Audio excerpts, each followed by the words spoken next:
It's time for Let's Get Real with your host from Bob Richards and Associates, Bob Richards.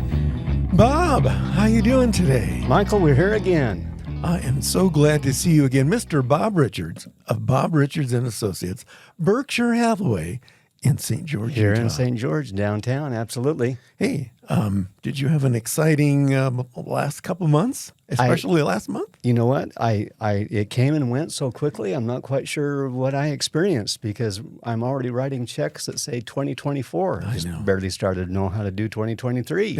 I know. It's been kind of freaking me out, too. It's Yeah. like, what year is this anyway? I know. It goes by so fast. Yeah. You know, I've heard that this year, this is the year of the Sun Belt. Oh, really? I don't know what that is. Can you help me out with that? I can probably do so. It's not what's wrapped around your pants that you kind of niche on and bright yellow with a little sunshine. I've got one of those. Is that what you were wearing Left over today? from my hippie days. Oh, nice. Why am I not surprised? Michael, the thing that is changing here for this upcoming year and decades, but also to look back, is what is called the Sun Belt. Yeah. The Sun Belt is an area of the United States that people are flocking to over the last number of years and will continue to do so, that are warmer climate, better lifestyle, less in taxes, but majority of it, Sun Belt, you would consider it weather, Yeah. right? Yeah, I think so. So I've been hearing a lot about the Sun Belt migration and this whole thing that's going across the United States. And I found out that St. George and southern Utah is actually in the Sun Belt. It is. It nicks exactly between St. George over to Kanab and south. That's it. So even Cedar City might be, okay, I'll say it's not. Yeah. So really, it's a desert climate you're looking at for Kanab and Fredonia and St. George and Washington City and these others.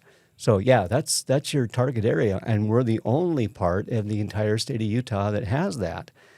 We look at other states. There's California. There's Arizona, of course, New Mexico, Texas, Louisiana, Alabama, Florida, Georgia. Those are the majority of your Sunbelt states. Now, you can have kind of a desert climate on the west side of the U.S. You can have more of a humid climate on the east side of the United States. But temperatures are relatively comfortable for somebody who wants one or the other. Yeah, it's interesting. We can go just a few miles kind of north of here, and you hit Cedar City. Definitely not the Sun Belt. Definitely not. No, that's the cold belt. Yeah, this white stuff laying on the ground is not beach sand. Let's Very go back true. to St. George. Very true. Yeah. So I think it's really cool and very interesting that St. George just made it right into that part of the Sun Belt. And how does that affect what's going on here in our real estate and housing market? I see a lot of growth going on around here lately. We do. And again, as we call this, let's get real. Get real. What we're continuing to see is an influx of people from all over the United States. I didn't think people on the East Coast knew even where Utah was, let alone St. George. Yeah. But we definitely have been discovered for decades now and will continue to do so in many, many years to come. That drive and interest of lifestyle is so big for us. Lots of sun, lots of blue sky. Temperatures, they're a little bit brisk right now, but we're in January, so you kind of expect that. And if you can make it through a couple of months during the summertime where it's blatantly hot, burn the toes, you're going to be just fine. Because those first couple of months, or those 2 months during the summertime, you can get through and be able to enjoy the fall and the spring and what limited winters we have. Yeah, it does get a little warm here in the summer, but that's why God invented swimming pools. Yes, Yeah. and air conditioning. And air conditioning. That was the whole purpose of that. Absolutely right. That was the 8th day. Yes. Let there be pools and air conditioning. I need to look that up. Yeah, there's some chapter that says that in the good book. I'm pretty sure that it's in there somewhere. So primarily, we talked about that. Well, you talked about this in the beginning, but what are the main attractions for people coming to the Sun Belt? And if you can expound a little bit on each one, you mentioned, taxes and lifestyle and that kind of stuff. Sure. Another thing is health. People, their mental health aspects, arthritis, challenges with other bodily parts that just aren't working right in a colder climate. They come to southern Utah and other areas and are like, oh man, I feel so much better. My breathing is better. My health is better. My mental health is better. And they're enjoying the vitamin D from the sunshine. There's also a little bit more of a change of politics. And I was really surprised about reading about this, Michael. With politics changing and as people are flocking to the Sun Belt states, they're more conservative. They're a little bit more on the right end of the spectrum and not so much on the left. And so like attracts like. And so as we've seen that influx from people, more of them have been on the conservative side of things. Now I think that's interesting point you brought up because, traditionally, Utah as a whole, but especially southern Utah, has been fairly conservative in terms of not only politics, but lifestyle and things like that. Sure. And culture. And what I see going on, and, correct me if I'm wrong here, but because of the attraction of the Sun Belt attraction with those kinds of people, we're actually seeing an influx in that type of culture and politics and attitude. And I see a change going on. Like everywhere else we see in the news, it might be going a little sideways. A little. Sideways here and there. But in southern Utah, I think what we see is it's not going sideways. It's going straight ahead. It's going this way. We've got a lot of families and that want to make sure that their kids are brought up with an attitude and a culture and a mindset that they feel comfortable with. And I think because of that, what we're seeing is a lot of businesses move into the area because they say, oh, profit potential. There's people there to buy our stuff. So this Sunbelt thing is really catching on, especially here locally. Am I on the right track here? Absolutely right. I just announced today here in St. George that REI is coming to southern Utah. It's going to be over next to the Kmart Plaza that will be called the St. George Plaza. They're on Bluff Street. That's just one of many that are still to come or be announced. Hobby Lobby is another one that's coming to St. George.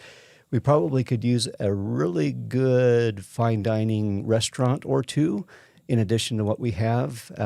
There's been some casualties of restaurants, but that's business, I guess. On the construction end of things, Michael, I didn't quite answer that for you. There is a shortage still of housing. So we started to see that shortage happen in the latter part of 2019, and then COVID hits in 2020. It was hard to get a home built because the subs weren't coming and they were sick and they were cautious and didn't want to go to work because of the potential effects it would have to their health. So since that time, we have continued to be every year short on inventory. We should be about 2,200 to 2,300 homes on the market here in southern Utah all the time, and that's a good balanced inventory. Boy, folks, we're 1,500, 1,600. Wow. So that's a significant difference in what people are looking for and demanding and in need of, and it's not there. It has to be built. You combine that with the resale market who say, okay, if I sell and stay, my 3.95 or 4.25 interest rate goes away, and now I'm paying 8. Well, until just a month or so ago. Yeah. But still, if they're selling and they're rebuying here in southern Utah, they're probably about 6.5% rate. So it's a jump in payment, and they're getting a smaller house. So values have gone up significantly. So if they're making a lateral move, I suggest people stay. If you want to get a smaller house and pay more for it, God bless you, but I think you want to, maybe reconsider that. That's a really good point. So I know that there's these other states in the Sun Belt that are, we mentioned California, Arizona, New Mexico, Texas, and those things. Are they, how are they being affected in terms of like immigration within their own state? I'm not talking about immigration from Thank you. the border, but the whole immigration thing that's Thank you. going on from state to state. What's going on there? So some people will shift, and so you'll see some a dry climate area such as Arizona, New Mexico, Nevada. They'll go east to Florida, and then you've got some Floridians and Georgians and others that go west and say, you know what, I've liked the humid climate, but I want the desert. And vice versa. Yeah. So it's kind of a little bit of a mix. Once you get in that sun belt, you stay there and you don't go back to, say, Vail, Colorado, or Jackson Hole, Wyoming, unless it's a separate residence. But your full-time residence remains in that better climate, better health, better community, better lifestyle, whatever that better is that causes you to be there. So how does that affect the economic growth in those Sun Belt states? As I've looked at beyond just Utah and looked at the other states and seeing what's happening, with the exception of California, the other states tend to be more robust in their economic growth than other states not in the Sun Belt. And again, with the exclusion of California, they've got a lot of problems there. But everybody's benefiting in that Sun Belt. So you again want to say, well, if they're in, I want to go too. If this business is in elsewhere, why not St. George? If this is in Albuquerque, why not Tempe, Arizona?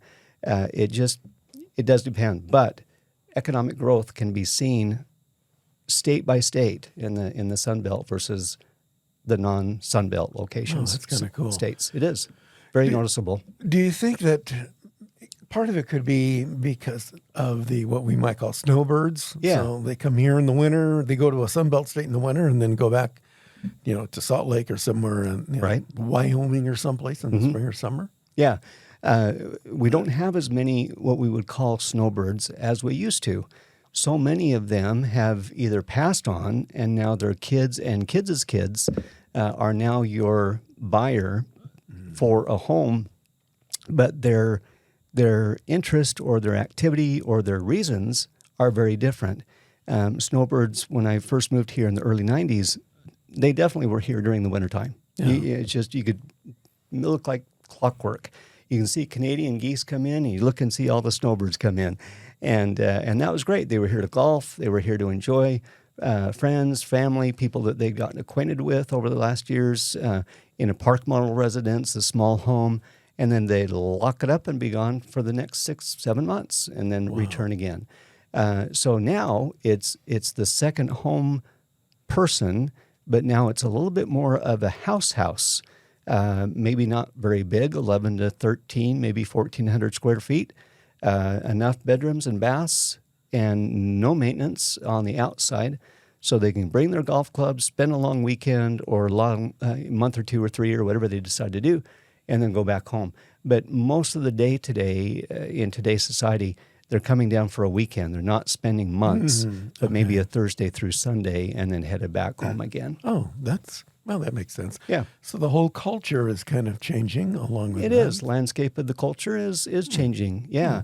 Won't say that it's gotten worse or anything. It's just different. And different's okay. In your opinion, In most cases. In your opinion, do you think that Southern Utah is probably one of the top states within the Sun Belt that's seeing the greatest influx of immigration from all these other places? I do. I mean, relative, when you look at the state of Texas, and it's the whole state that's in the Sun Belt, where we've just got a little sliver, but when you look at the growth potential that we have for future, for current, and realizing what's happened in the past, one thing is you ain't seen nothing yet. Yeah. We are going to explode even greater, and more so on the commercial side of things, to keep up with the residential. And people have to place to eat, to shop, to find a dentist, find a doctor. And so as that continues to develop here in southern Utah, the commercial side will be continuing to catch up to that population increase. Yeah, and then hopefully there will be a good balance between the commercial and the residential, because Yes. they need people to work and run all those businesses, and by golly, they need a place to live. Yes, they do. After work. Yes, they do. Absolutely. It's very interesting how residential and commercial kind of follow each other. And so residential goes up, commercial starting to go up as residential goes down. It's just an interesting phenomenon. I've looked at it for 30 years and it's just spot on. It just always happens that way. Yeah. I think this might be the next year, 2 or 3, where commercial is going to stay strong, where the residential might just go up a little bit, down a little bit, up a little bit, but you'll just see the commercial stand by itself. Yeah. That's kind of a good projection for the future of our little area of the state here that's in the Sun Belt. Yeah. I think that's actually pretty exciting. You know, I read something the other day, because I see all of this building going on, all this commercial stuff. There's a new restaurant row, and they're building all of these things, especially out there in Hurricane. Yeah. It's like that place is exploding. I've heard that what they're projecting is in the next few years, the southern Utah area, and especially St. George, is projected to be the next Palm Springs of southern Utah. This whole thing is just gone crazy. Yeah, it really has. And so northern Utah, in fact, St. George many years ago, they touted St. George as the other Palm Springs. Wow. And so we were the Utah Palm Springs for the Wasatch Front, for Idaho, Wyoming, Montana. Those residents were coming down here because we were the Palm Springs of, well, not California. And so we continue to see that, and that's being promoted more and more, and people are realizing, based on pricing and housing and economics and that kind of a thing, wow, it's a little expensive to live here versus other communities. Well, maybe when we become the Palm Springs of Utah, maybe we'll get a Trader Joe's in here. Yeah. One of these Oh days. boy, oh boy. Daily on social media, somebody's about to say, or bound to say, I should say, Trader Joe's, they're coming. Well, no, they're not coming. Not yet. Not yet, but not yet. Hopefully soon. Yeah. So I understand, Bob, that you have a really cool new listing to show us. Michael, I do. This is one that has just been on the market just a couple of weeks. What I like about this particular home is it has all the furniture included in the sale. So this example of the master bedroom set, quality throughout the entire home, solid wood doors, kitchen is super big, bar stool area you can use as like a buffet area, large family room on the main floor, and another one upstairs. Of course, the gas fireplace there in the corner. That's the upstairs rec room and family room. So you're able to have adults downstairs, kids upstairs, vice versa. You have kind of a separate living quarters there, which is awesome. Has its own outdoor kitchen, gas fire pit, and its own swimming pool as well. 40-foot long RV garage, 40 foot, Jeez. 41. That's Huge. a good sized motor coach that you can get in there. Look at that thing. Plus RV parking, and this thing's on a half-acre lot. It's out at Dixie Springs, just south of the Sand Hollow Reservoir, and so you've got 2 lots, which equals about a half acre, private pool, everything, desertscape, hot tub, basketball stand. Anyway, Michael, this really has it all. It used to be a vacation rental. These folks decided not to use it any longer as such, and have decided to buy down in Arizona, and so that's the reason for selling. We've got it priced at 1.3, I believe is what it is, 1.319. Okay. And again, very easy to show. It's turnkey. Bring your golf clubs, bring your toothbrush, and you're there. It's a beautiful home. One of the things I liked about this, and I showed my wife, and you know what she liked about it? The fact that it has an outdoor kitchen. And she says, you can go cook all your stuff outside and not smell up the whole house. I love it. I love it. So I thought it was a beautiful That listing. was, thank you. It was, it's turned out really well. I wanted to make sure I had that price correct. 1391. There we go. Cool. If somebody is interested in that piece of property, how can they get a hold of you? Yeah, really easy to do. 435-703-8888. 8824 is my cell phone. Call me or text me. BuyUtah.com is my website. That's BUYUTAH.com. And bob@buyutah.com is my email address. But my cell phone is attached to me practically day and night. And so again, 435-703-UTAH, 8824. Yeah. Cool. Thanks, Bob. Thanks, Michael. Bob Richards, BuyUtah.com, Berkshire Hathaway, right here in St. George. In Sunbelt, Utah. Sunbelt, Utah. Yeah. Hey, we'll see you guys again next time with another edition of Bob Richards, and let's get real. This has been Let's Get Real with Bob Richards from Bob Richards and Associates. For more information, buyutah.com. We invite you to return again for another edition of Let's Get Real with Bob Richards from Bob Richards and Associates.